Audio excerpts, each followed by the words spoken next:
What's going on, guys? Zuko back with another Dragonflight video. I hope you're all doing very well. There's been a ton of conversation in the community recently about Mythic Plus and the Mythic Plus affixes in particular. I think that it's a really important topic that we ought to talk about. And there's been a lot of different takes. Dratnos and Tattles just did a big video on Wowhead. Go check that one out. It's really good as well. Some people have been talking about the fact that we just need to get rid of all these affixes and it would make Mythic Plus a much better experience. And I think that that's clearly like not the right way to go. Adding in these affixes like Quaking and Raging and Fortified and Thundering, those all give variety to Mythic Plus, which is amazing. And it creates, in my opinion, an amazing experience that is a little bit different from Raid. Raid even doesn't quite have the same kind of experience as Mythic Plus because it doesn't have those affixes. And I think that that's what makes week to week Mythic Plus, it puts it in a really good place for players. So I have a solution on here that doesn't revolve around just getting rid of the Mythic Plus affixes. It's a little bit different than that. Let me just clarify a couple things before I dive right into it. Number one, I'm not going to talk about the seasonal mechanic, which has been a real sore point, I know, for everybody. Thundering is just generally a bad mechanic, and it does not accomplish what I think Blizzard wanted it to. So we're not talking about Thundering, and we're not going to talk about Fortified or Tyrannical. I'm talking about all the small mechanics in between, all the little ones like Raging, Quaking, Grievous, Storming, all those ones. Okay, so we're going to talk about all of those little mechanics here, and how can we modify them in a way that makes them more exciting and more engaging for the players. In particular, I'm thinking about turning all of these affixes into a kiss curse system. So there is a negative aspect to it, which of course Raging, for example, would be that non-boss enemies enrage at 30%, making them do 50% more damage. But there's also a kiss part of that, which is if you deal with the Raging in a particular way, then you get a bonus on top of that. So let's dive right into all my examples here. I've got a big sheet that I want to jump to. Let's go to that. Okay, let's start out with Raging, the first one. And I talked about it a minute ago, so we'll just dive right into it. I have three little bubbles here. I'm going to talk about the purpose of the mechanic, the affix, the problems with the affix, and then my new solution to the affix. So when it comes to Raging, of course, non-boss enemies get 50% more damage, and it can be really dangerous. So what's the purpose of why did Blizzard put it in the game? Primarily, it's because they want to challenge tanks and healers, but primarily they want to challenge tanks to be able to challenge their defenses, help them stay alive. They want to encourage the use of Soothe, because Soothe gets rid of Raging, if you didn't know that. Unfortunately, right now, the only classes that can Soothe are Druids, Hunters, Evokers, and Rogues with Shiv. Which is cool, but it means that there's a bunch of classes that are left out to dry, which is a little bit unfortunate. It requires careful DPS of higher HP enemies, could require more funnel damage. So I think Blizzard, the idea behind it is also to say, hey, you want to make sure you're DPSing enemies evenly so that they all enrage right at the same time, and then you can kill them right at the same time. Or you could just kill one enemy, really focus down one enemy, and have him enrage by himself while you're cleaving onto the other enemies, and then that big, important priority enemy will die quickly, and then the other ones, it doesn't matter if they enrage. So there's ideas around that. I think this is kind of what Blizzard was going for. Here's the problems with it. Tanks will often just get one shot once the mobs all start enraging. There's very little outplay for tanks besides just running away, which is very annoying. And oftentimes people will start using all their crowd control, and then it will quickly get diminished on the enemies, and they'll get immune to it, which is really frustrating. Here's an interesting solution, I think, that we can talk about. And before I jump right into it, I just want to say, if you guys have solutions to these ideas, I really want to hear from you in the comments down below for every single one of these affixes. These are solutions that I just came up with kind of off the top of my head. I thought about it for a couple days, but let me know if you have any interesting ideas as well. I would love to hear from you there. Soothing an enraged enemy grants all party members 5% more damage and healing, and it also gives the tank 15% damage reduction. This buff lasts for 10 seconds.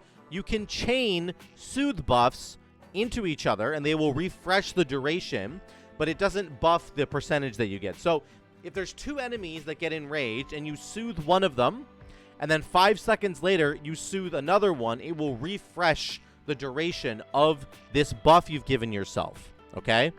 So that is my idea there. What I'm trying to accomplish here is to say, listen, you really want to encourage your allies to use their soothes. That is a really good thing that you want to do on Raging Week. And if you happen to use your soothe, it gives everybody a damage bonus, and it makes the tank tankier. And I think this is a really cool idea that a DPS like a Boomkin can come in and soothe an enemy, and it will buff your tank by 15% for 10 seconds. I think that's really cool. And you're also encouraged to bring multiple soothes so that you can chain one soothe into another to get a maximum duration soothe buff onto your party. I think that is a really cool idea. And again, we're talking about creating ways to incentivize teammates to actually deal with the mechanics rather than just have them go off and have the tank run away for fear of getting one shot. And maybe a 15% DR isn't enough. I don't know. This is just the idea. This is the base idea. Now, the only issue with this is that you're going to be like, well, Zuko, that means you're going to have to bring like a druid or a hunter or an evoker or a rogue to your keys. And that is true. However, that already happens now. There's already postings on the Mythic Plus group finder that's like, need a lust, want a tank, want a Death Knight tank for grips, want a spec with a battle res. Again, need bloodlust, whatever. There's all that already happens. There's people who specifically want specific classes based on the meta. Want a resto druid for healing because they think that that's better than every other healer. That already happens in the game. This just kind of gives you a more focused lens depending on which week it is. And I know that might be annoying to some people. Here's like a possible solution here. Instead of it just being based on raging, you could also include, instead of just soothing an enraged enemy, you could also say if you dispel an enemy that has a magic effect on it. So something like priests with magic, dispel magic, or demon hunters with consume magic, or mages with spell steal. The idea there would be to include those three classes and to say, listen, if you soothe something or if you dispel something, I'm sorry, I can't type here. This is going to be awful. Dispel. Boom. Okay. If you do that, my mouse is super sensitive. Then you also gain this bonus here, okay? So that could be included in this week. So on Raging Week, if you get the Soothe off with these four classes, okay? Or if you get the Dispel off with a Priest, a DH, or a Mage, that includes 3 more classes in here, right? Priest, DH, and Mage. Now you've got 7 classes that you can include this week to get this big bonus. So that could be the solution there to that whole problem. If you're worried about it only being, the soothing people. So that's an idea that I was thinking about there. Let's move forward from raging. Let me know what you think about that in the comments down below. Let's go to quaking. Okay, so quaking, what's the purpose? Watch your spacing, challenge casters, navigate tight areas. Think of like Temple of the Jade Serpent with quaking. It gets really nasty in some of those corridors. You're supposed to be watching your spacing so you don't overlap and hurt anybody else. It's also really supposed to challenge your casters in the group to get them to be positioned correctly and to stop casting or they get interrupted. What are the problems? It usually affects casters way more often than anybody else, and it can be incredibly frustrating when there are other mechanics in dungeons that already interrupt your casting. So the last boss of Ruby Life Pools, he does his like wind cloud interrupt thing. He goes, that's enough. And then he cancels. You have to stop casting as a caster. And then if quaking goes off right after that, you have to continue to stop casting to wait for quaking to go off. So you might have to stop casting for like 3 seconds, which is really frustrating as a range character. Not fun at all. So that's really annoying. It's mostly just annoying and there's 0 counterplay. So what's the solution for quaking? Successfully avoiding damage or interrupt from quaking grants all party members 10% movement speed for 2 minutes, stacking up to 5 times. Yes, 50% movement speed. Being successful 4 times in a row turns off quaking for 2 minutes. You don't have to deal with it. Anyone taking damage from quaking resets your buff, so it gets you back to square one where you have to start stacking it up again. Here's a no. You could conceivably keep a 50% speed buff for the entire dungeon run. Okay? My solution to this one is to say, listen, you're not going to get 5% more damage or healing, but you are going to get up to 50% movement speed, which, if we've learned anything from Halls of Valor, can help you to get the dungeon done very, very quickly. So this is really cool. This incentivizes you to have a perfect run where you never overlap anybody else's quaking and you never take any damage from quaking. It's incentivizing you to respect the mechanic because it could give you 50% movement speed. And what I'm thinking is that this would persist through death. So if you die, you would still have the movement speed buff, so you could get back to your party and continue doing the dungeon. If you die to anything other than quaking, of course. I think this is a really interesting and unique idea. It's not giving you damage, it's not giving you healing, but it's giving you crazy speed, so you can dodge all kinds of other mechanics. If you die, you can get back to your party really quickly, and it might help you complete the dungeon much more quickly than you otherwise would. Even though it's not giving you damage to help complete the dungeon, it's giving you speed to help complete the dungeon. I think this is a really cool idea, and I would love to hear what you guys think about this one in the comments down below as well. All right, let's go back. We'll go to the next one. Let's look at Bursting. Bursting is primarily a healing mechanic, right? When non-boss enemies are slain, they explode, causing all enemies to suffer over 4 seconds. This will stack, right? So one of the problems is getting to like really high stacks, like 4 or 7 or 8 stacks. Everybody just kind of dies. What's the purpose? The purpose is to challenge healers. It's to drain mana. It's to slow down the key because your healer might have to sit down and drink a lot more because they're triaging people all the time. And it's going to force allies. The idea behind it is really to force allies to help the healer top people off. So if you have off healing, like a druid with a bunch of off healing or a shaman, they can help the healer this week, you know, shore up a lot of those bursting stacks, okay, and help deal with it. What's the problem? It's really unfun to pull more than 3 to 4 mobs at a time for fear of gaining too many bursting stacks. This makes the game really unfun. When you're running through a dungeon and only pulling like 3 or 4 mobs at a time, it is so annoying to do that. That's what a lot of people do to solve this problem. You want to pull 5, 6, 7, 8, 10 enemies at a time. You want to chain pull enemies back to back, and sometimes you can't do that with Grievous, with Bursting if you're killing enemies too quickly. So it kind of disincentivizes people to do tons of damage, which is not fun at all. So what's the solution? If you successfully keep allies alive after 4 stacks of bursting, you grant typo there. It grants everyone 15% more healing done and received for 2 minutes. Successfully keeping allies alive after 6 stacks of bursting grants everyone 20% more health for 2 minutes. So the whole point of this, again, is not to just give everybody more damage, but is to give everybody more healing so that the healer has an easier time dealing with bursting stacks. Also, this 20% max HP buff could be really crazy in terms of just giving the tank more health. Giving everybody more health is obviously very good, but in particular, giving the tank more health is a massive deal. So this was kind of my idea for the solution to this. What would be your idea for giving a solution to bursting to give people an incentive to actually maybe getting up to 4 stacks and then getting up to 6 stacks every 2 minutes or so? Let your team get up to 6 stacks and then quickly heal it off so that you can get this 20% HP buff. What do you guys think would be an interesting solution? I would love to hear from you on that one. All right, here's the next one. We're on to Grievous. This is another healing one. So injured players suffer damage over time until healed. A lot of these affixes really do almost always boil down to the healer, which is, again, why I'm trying to get a solution to this that doesn't just involve the healer. So the purpose is to challenge tanks and healers, because tanks need to keep themselves topped up as well. It's to tax mana once again and to encourage off-healing once again from the group. This can seriously slow down the key with the healer going out of mana just because of Grievous. It's also incredibly awful for certain healers like Disc Priest and Holy Paladin to deal with, because Disc Priest and Holy Paladin really need to be in combat to generate resources, and once you're out of combat, Grievous can just tick people down, and you have to use a bunch of like inefficient spells to keep them back up again. It's not like the worst thing in the world, but it's just extra annoying for them. Okay, so what's the solution to Grievous? When a Grievous stack is removed from an ally, bonuses are gained. The person who removed the stack gets 5% more healing, mana per stack removed, and direct healing spells remove 1 additional stack of Grievous.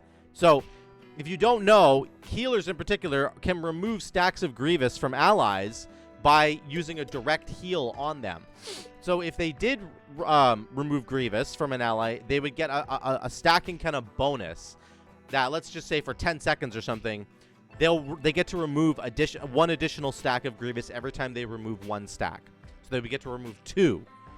As soon as they remove 1 stack of Grievous, they get this buff that lets them remove 2, which would just, again, help to alleviate the problem a little bit. The ally who had the Grievous removed from them gains 15% increased self-healing. Non-healers in the key who use a self-healing ability can completely remove all Grievous stacks once per minute. So, let's say you're doing a really difficult pull in like Ruby Life pulls, one of the dragons, and your healer dies right near the end of the fight. And everybody has been taking ticking damage, and the ticking damage is starting to stack up, stack up, stack up. Now you're at 4 stacks of Grievous, and you're like a survival hunter, and you're just going to bleed out. You're going to die. And the fight is about to end, and the dragon's almost dead, and you're bleeding out, and you're bleeding out.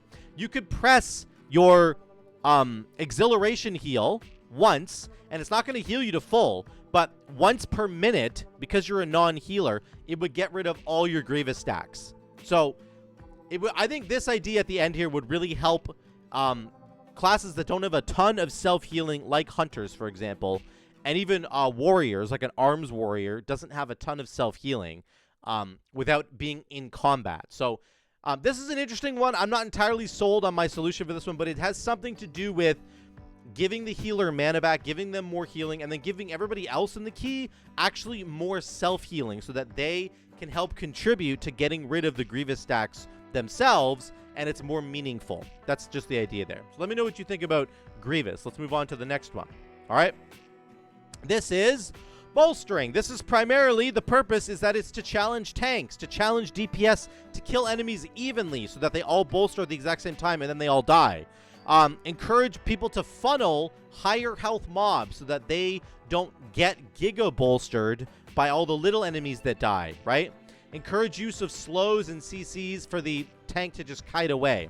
What's the main problem here? Many adds in dungeons die really, really quickly, and they stack bolster on the higher health enemies way too quickly. There's really no real outplay for tanks other than kiting once you get one enemy that's bolstered like 8 times by all the smaller enemies. So that's not really fun for the tank, right? The solution: killing 3, maybe 4, I'm not really sure on the number here, bolstered enemies within 5 seconds of each other grants all party members 10% more damage and armor. Everybody gets more armor, including the tank, for 15 seconds. This buff begins the next time you enter combat. The reason I say it that way is because if you gain this buff at the very end of a pull while all the enemies are bolstering and dying, then you would have this 10% damage buff for 15 seconds, but you wouldn't be able to use it because the pack would basically be dead. So this buff that you get starts on the beginning of the next pack that you pull. Okay, so let me know what you think about that. This is just a straight up easy. The idea here is to encourage you to do bolstering the way it was intended to be done, which is to DPS all the mobs evenly. And if you do that, if you kill a bunch of bolstered mobs within 5 seconds of each other, that can be a difficult thing to do, then it gives you this big bonus, okay? That's kind of my solution for bolstering. Let's keep going here, trucking right along.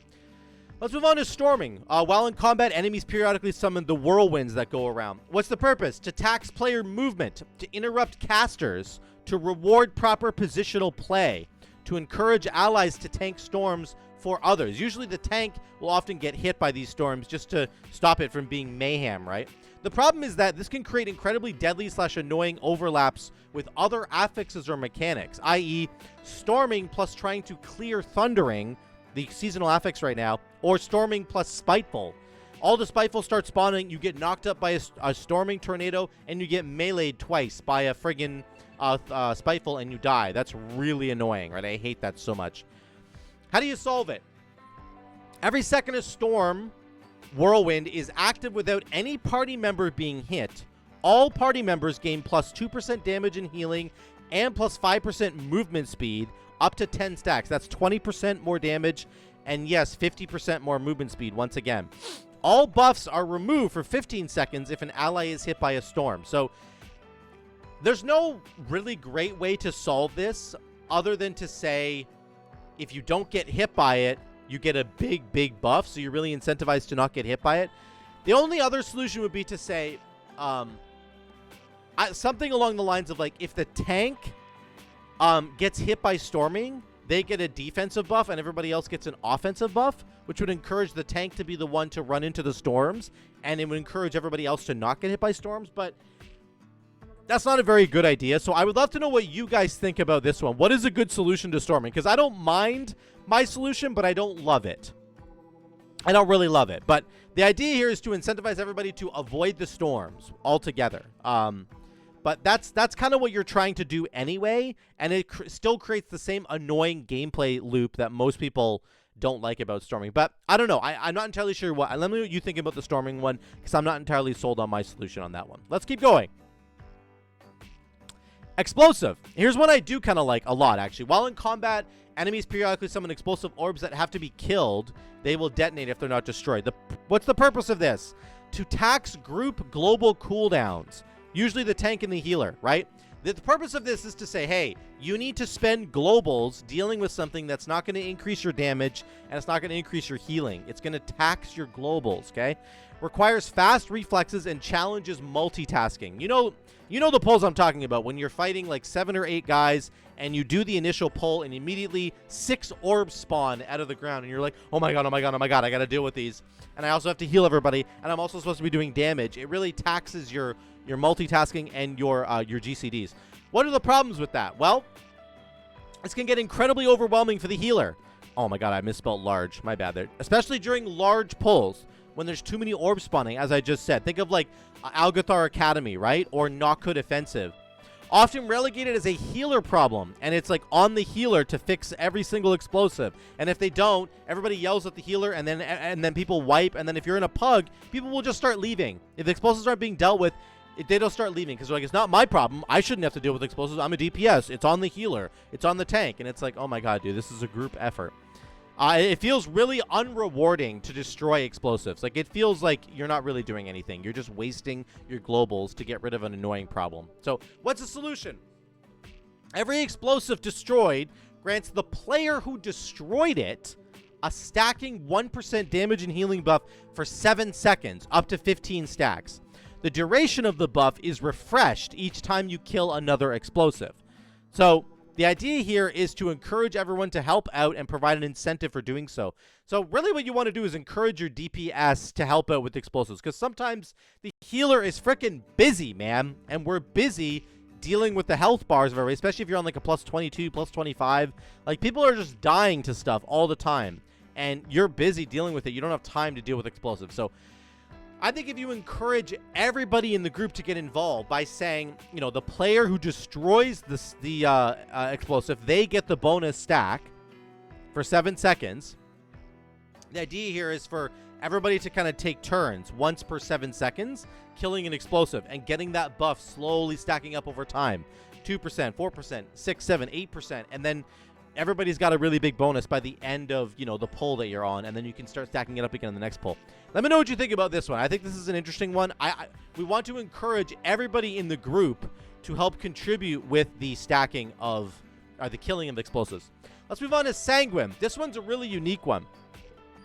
As you know, when a non-boss enemy dies, they leave behind a pool of ichor, and it will heal enemies, which is really annoying. So the idea here, the purpose is to encourage people to use displacement CC. Move mobs out of the Sanguine puddles. Don't let them sit in it, or else they're going to heal. That's very annoying. It's a challenge to the tank's ability to move mobs around, to kite them out of the Sanguine pools, okay? That's the purpose.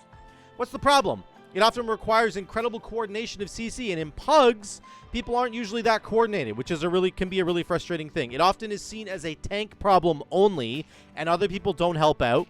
There's no incentive to really spec into CC that could help, because as a DPS player pugging, you might think they might ask you to spec into something that might help, and you're like, you know what? I just want to do damage. I don't want to have to do this extra thing. There's no incentive for me to do it. It should be the tank just dealing with it, but that's obviously a very toxic way to think about Mythic Plus, but this is how people think sometimes, man. When you're in pugs, this is how people think. So what's the solution to Sanguine? This is a little bit complicated, so follow with me. Once a Sanguine pool drops, if no enemy mobs are healed by Sanguine in the next 10 seconds after a pool goes down, all nearby pools become pools of empowerment for your party. These pools last for 12 seconds, they no longer heal enemies, and they grant allies 15% damage and healing while standing on them. These pools of empowerment is essentially a buff that gets put on your party for 12 seconds. Once the buff in your buff bar ends, all the pools that were converted from Sanguine pools into pools of empowerment, they disappear. Any Sanguine pools created after your buff has worn off are normal Sanguine pools again, and you must reacquire your buff. I think I spelled acquire wrong there. Whoops, that's my bad. So many typos. I just typed this all up this morning. Cut me some slack here. So here's how this works.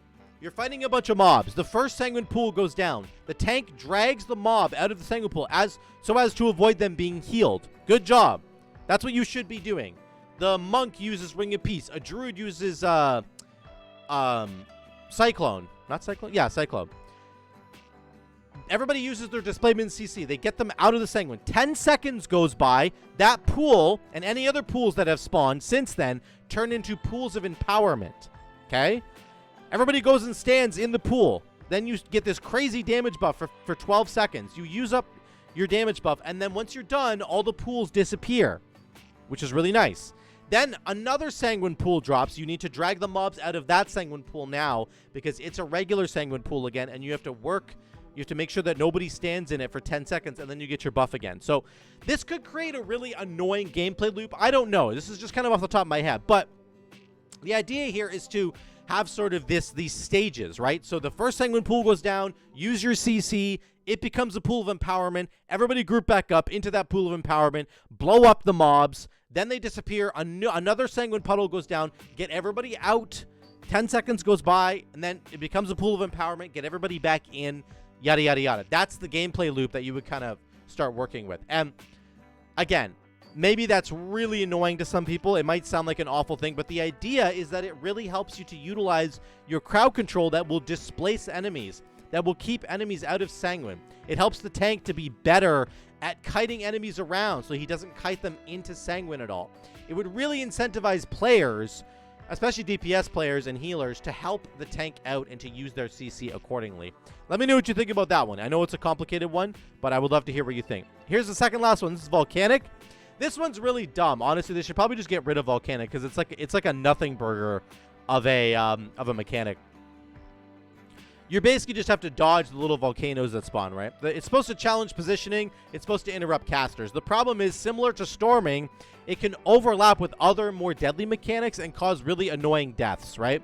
So like if you get bounced into the air with Volcanic and then a Quaking happens and you're all overlapped on each other, the Quaking can kill you. Or you're trying to get to your storming partner, the seasonal mechanic right now, and you get knocked up by a Quaking, and then the storming goes off and you get stunned and you die. It's really freaking annoying. It just has no interaction and no counterplay.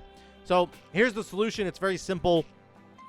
Successfully avoiding Volcanic 5 times in a row grants you 10% damage and healing for 10 seconds. Avoiding would count when you aren't knocked up by each Volcanic that spawns within 5 yards of you. So you can stack this up pretty quickly. So this might be like the volcanoes all spawn, and then you go and stand next to them, but you don't get knocked up by them. Each volcano that goes off counts as one Volcanic that did not knock you up in the air.